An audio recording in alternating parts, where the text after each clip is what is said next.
The last thing I heard before I dropped to my knees on that stretch of ice was a man somewhere behind me shouting that I was going to get myself killed. Maybe. But the woman inside that overturned SUV didn't have the luxury of waiting to find out. 2 hours earlier, I had been standing at the luggage carousel at Calgary International, watching bags circle past that weren't mine, thinking about how strange it was to arrive somewhere and feel nothing at all. Not relief, not exhaustion, not even the quiet gladness of being home. Just the low hum of fluorescent lights and the smell of airport coffee, and the particular kind of quiet that follows 6 months of fighting something you haven't told anyone about. I pulled out my phone and opened the family group chat. Me, my son Spencer, my daughter Claire, Spencer's wife Danielle, Claire's husband Rob, and a handful of cousins who mostly posted hockey scores. I typed, "Just landed at YYC. Any chance one of you could come grab me?" I stared at that message for almost a full minute before I sent it. I have never been comfortable asking my own children for things. Ruth used to say that was my greatest flaw dressed up as a virtue. Spencer answered first. "Dad, I've got the Pemberton account presentation in 20 minutes. I literally cannot leave. Just grab a Lyft, I'll e-transfer you." Claire answered 2 minutes after that. "Ethan spiked a 40-degree fever this morning. We've been at the children's hospital since noon. I'm so sorry, Dad." I wrote back, "No worries. Give Ethan a hug from me. Good luck today, Spencer." Then I put the phone in my jacket pocket and picked up my bag when it finally came around. The thing is, I understood both of them. Claire's little boy was sick. Spencer had been working on the Pemberton account for 3 months. I knew that because he'd mentioned it twice during our Sunday calls. These were not trivial things. These were their lives, which were full and real and ongoing in the way lives are supposed to be. What neither of them knew was that the trip I was returning from was not a routine checkup. What neither of them knew was that I'd spent the last 6 months traveling back and forth to Vancouver for chemotherapy at the BC Cancer Centre. That I'd sat in a reclining chair every third Thursday with an IV in my arm and watched other people's families fill the waiting room. That I'd made that flight alone 17 times since last spring. And that the appointment I'd just come from was the one where Dr. Mehta had looked at my scans and said the words I'd spent half a year terrified I might never hear. "Victor, I think we've got it." I hadn't told my children I was sick. I know how that sounds. But Ruth had spent the last 2 years of her life watching me manage everyone else's worry on top of my own, and when the diagnosis came 8 months after we buried her, I made a decision. I was 63 years old. I had survived 31 years with the Calgary Fire Department, including 2 structural collapses that should have ended things differently. I was not going to call my son in the middle of his busiest quarter and ask him to carry something that was mine to carry. Ruth would have argued with me about that. She argued with me about a lot of things, and she was usually right, and I missed her in a way I still did not have language for. Outside the terminal, Calgary greeted me with a January wind that cut straight through my jacket. The sky was the color of old slate. My flight in from Vancouver had been delayed 40 minutes, so by the time I stepped out to the arrivals curb, it was nearly 6:30 and fully dark. I was trying to navigate the Lyft app. My daughter had installed it on my phone last Christmas and insisted I learn to use it. When I heard the sound, a flat, heavy crack, like something you'd dismiss in a movie for being too dramatic. Then metal screaming against pavement, and then the particular silence that follows something going very wrong. The access road running along the east side of the terminal feeds onto Barlow Trail, and in January, when the temperature drops below -15 and the melt-freeze cycle has had its way with the asphalt, that stretch of road becomes something the city's collision reports know by name. A pickup truck had lost control on a patch of black ice and crossed into oncoming traffic. 2 cars had swerved to avoid it. One of them, a black SUV, had rolled and come to rest on its side against a concrete barrier. People stopped. People filmed. I counted at least a dozen phones in the air before the sound had fully finished echoing off the terminal walls. I set my bag down on the sidewalk and walked toward the wreck without making a conscious decision to do so.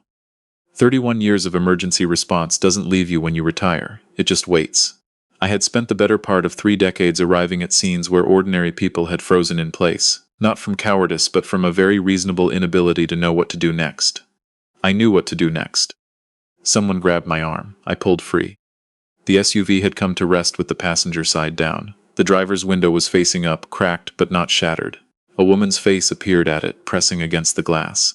A child's voice was coming from somewhere inside, high and frightened, the way children sound when they understand something is wrong but not yet why.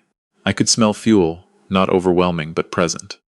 An airport security guard in a high-visibility vest was running from the direction of the parkade, still 50 meters out. I grabbed the lug wrench from a pickup truck that had stopped at an angle nearby. The driver didn't protest. I swung it against the driver's window once, twice. On the third swing, the glass gave way in a sheet. "Cover your face," I said to the woman. She did. I cleared the remaining glass with my forearm and sleeve. The child was a boy, maybe 4 years old, still strapped into his car seat, which had absorbed the roll the way it was designed to. He was unhurt but terrified. I talked to him while I worked. I told him my name was Victor, and that I used to put out fires for a living, and that he was going to be outside in just a moment. He asked about his dog. I told him I was certain the dog was going to be absolutely fine. I want to stop here for a second, because I think this is where stories like mine tend to go wrong. People hear retired firefighter rescues family from wreck, and they imagine a clear-headed, heroic decision made under pressure. But standing on that ice with fuel in the air and a frightened child looking up at me, I was not making a decision at all. I was simply doing the only thing 31 years had left me able to do. Fear had long since been replaced by reflex. Grief had taken care of whatever was left. The mother came out first. Then the boy, still clutching a stuffed animal I hadn't noticed until that moment. I was stepping back from the vehicle when a younger man appeared beside me. I'd learned later he was a nursing student, and pointed at a sedan that had rear-ended one of the other stopped vehicles. An older woman was inside, conscious but confused, a cut above her eyebrow.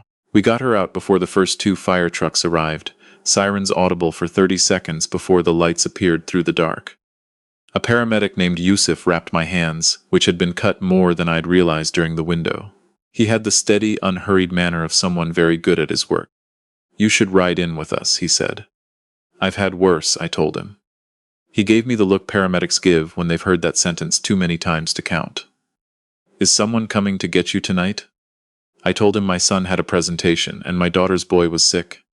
He nodded slowly, in the way people nod when they are choosing not to say the thing they're thinking. Then he handed me a foil emergency blanket and a bottle of water and told me to stay warm. A CBC reporter named Isabelle Tremblay appeared about 20 minutes after the fire department arrived. She was younger than I expected, with the focused, apologetic manner of someone who understood that a microphone could be an intrusion. She said the paramedics had told her what I'd done, and asked if I'd be willing to speak on camera. I said I wasn't. She said the mother wanted me to know that her son had asked the ambulance crew 3 separate times whether the man who had got him out was okay. I said I was glad they were safe, and that was everything I wanted to say about it. She accepted that. She put her notebook away and thanked me, and walked back toward the fire trucks.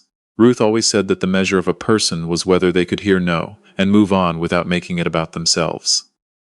I thought Isabelle Tremblay might be one of the rare ones.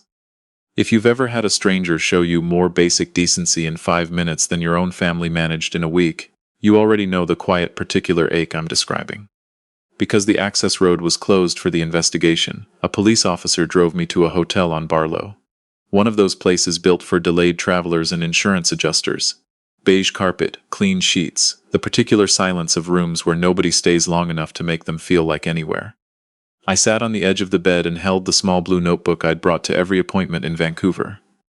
In it, Dr. Mehta had sketched a diagram at our first meeting, and at the back I'd written the things I wanted to do when it was over.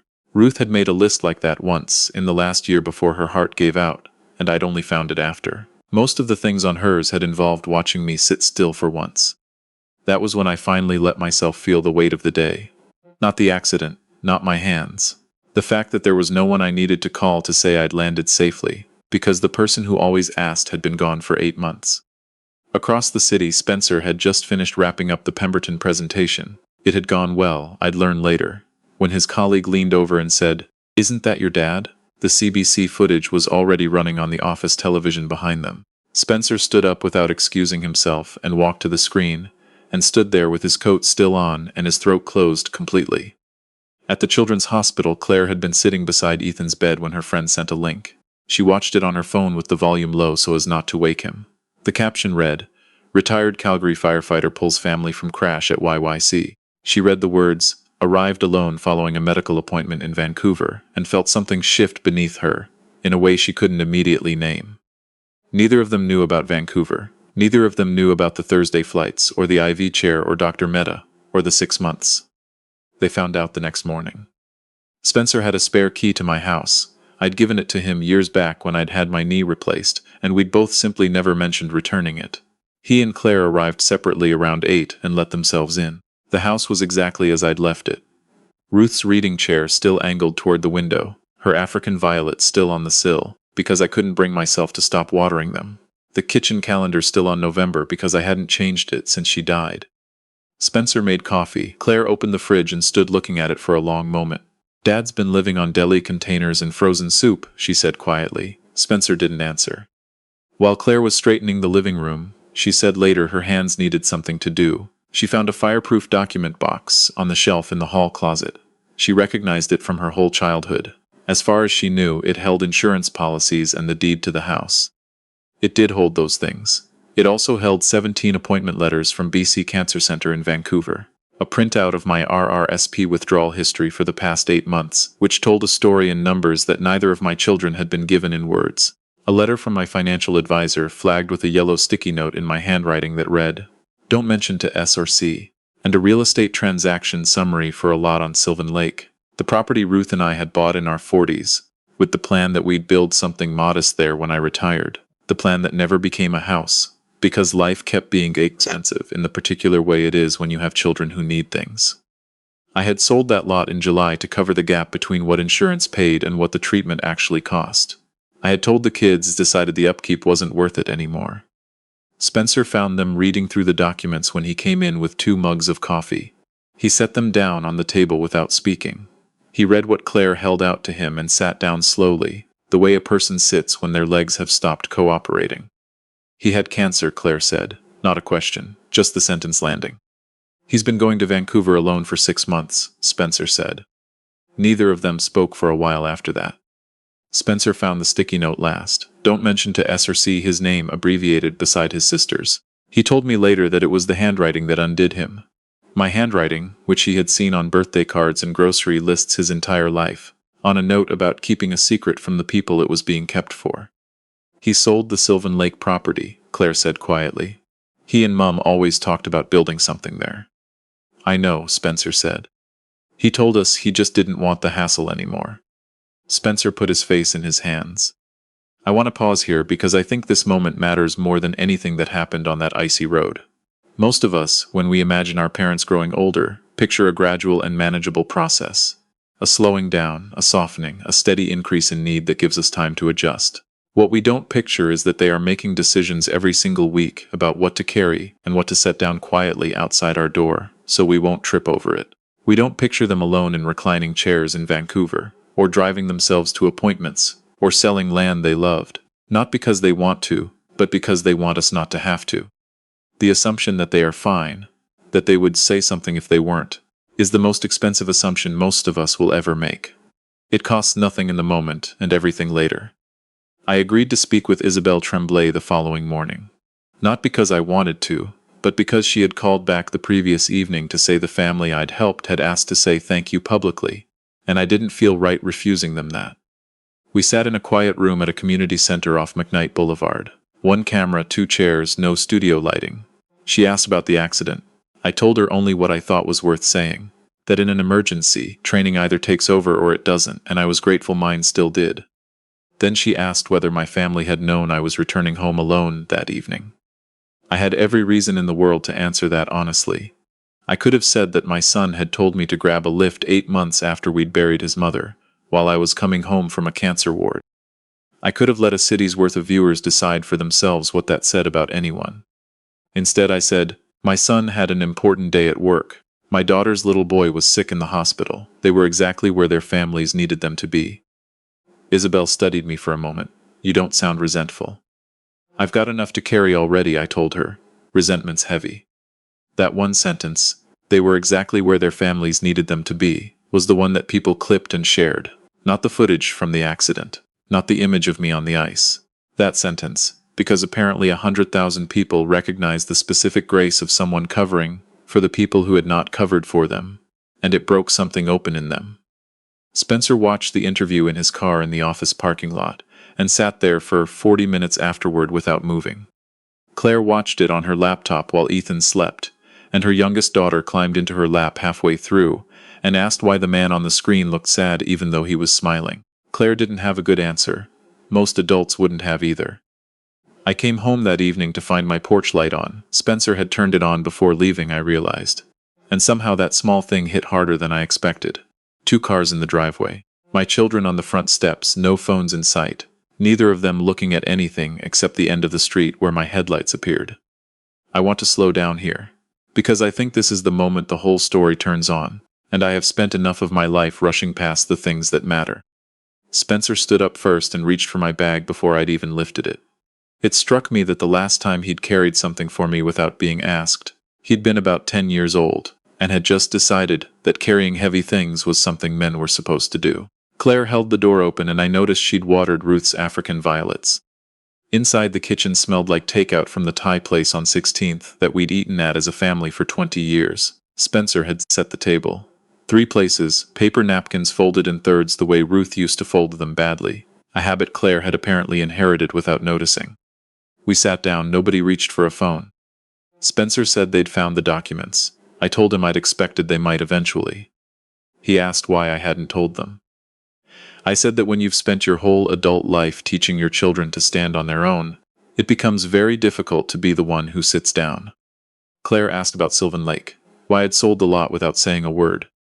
I said their mother had wanted them to have things, and that land was just land. That was a partial truth and we all knew it, and nobody said so. Then Spencer asked me the question that had clearly been sitting in him since the interview aired. He asked why I had protected them on camera. Why I hadn't simply said what had happened, that I'd been sick for 6 months, that I'd kept it from everyone, that I'd landed at YYC alone and taken a Lyft app my daughter installed as a Christmas gift. I told him that shame doesn't teach anyone anything useful. That his mother had believed right to the end that accountability should point somewhere forward, rather than simply leaving people broken where they stood. You weren't even angry? Claire asked. I said I'd been angry enough to break a car window with a lug wrench on an empty stomach after a 6-hour travel day. That seemed like a reasonable amount of anger for 1 week. She laughed. It was the first real laugh either of us had managed in a while, and it sounded exactly like Ruth when something caught her off guard. In the weeks that followed, Spencer started coming by Saturday mornings. 2 cups of Tim Hortons, double for me, black for him, which he'd recently adopted and treated as a character trait. We'd sit at the kitchen table and talk about nothing in particular, the way you can only do with someone who has known you long enough that silence doesn't require filling. Claire brought the kids on Sunday afternoons. Ethan, recovered and fully himself again, wandered into the garage one weekend and watched me calibrate a level with enormous interest. He asked if I could teach him to fix something. We spent the afternoon on a stuck cabinet hinge, which is not a glamorous project. But he was 7 years old and deeply proud of himself when the door finally swung clean. I told him that most things worth doing aren't particularly glamorous, that the people who hold families together usually do it with small tools and no audience, that you can spend a whole life being the kind of person nobody notices in a room, and that is not the same thing as being the kind of person who doesn't matter. He said okay, and went back to examining the hinge with the concentrated seriousness that only children and surgeons bring to small mechanical problems. The following spring I flew to Vancouver for my 6-month scan. I sat in the waiting room afterward in the same chair I'd sat in 17 times before, and called Spencer. He didn't answer. I left a message. Good news from Dr. Mehta, call me when you have a moment. He called back in 4 minutes. He had been in a meeting, he left it. That, I thought afterward, driving back to the airport in a rental car, was the whole story. Not the accident, not the interview, not the document box, not the land I'd sold on Sylvan Lake. This, a son who left a meeting in 4 minutes. It is not a dramatic ending. Most of the things worth keeping never are. If any part of this reminded you of your own family, of a call you've been meaning to make, or a question you've never quite gotten around to asking, I'd really love to hear about it in the comments. Comment 1 if you think I was right to cover for my children on camera. Comment 2 if you think the whole truth should have come out. And comment 3 if, like me on certain evenings, you're still not entirely sure. Tell me where you're watching from tonight and what time it is where you are. I'm always a little amazed at how many of us end up sitting with the same quiet question at the same hour, in cities we've never visited, in houses that feel very still after dark. And if there's someone you've been meaning to call, not next week, not once things settle down, maybe don't wait for a news broadcast to remind you why it matters. This is a fictional story created for this channel. Any resemblance to real people or events is entirely coincidental.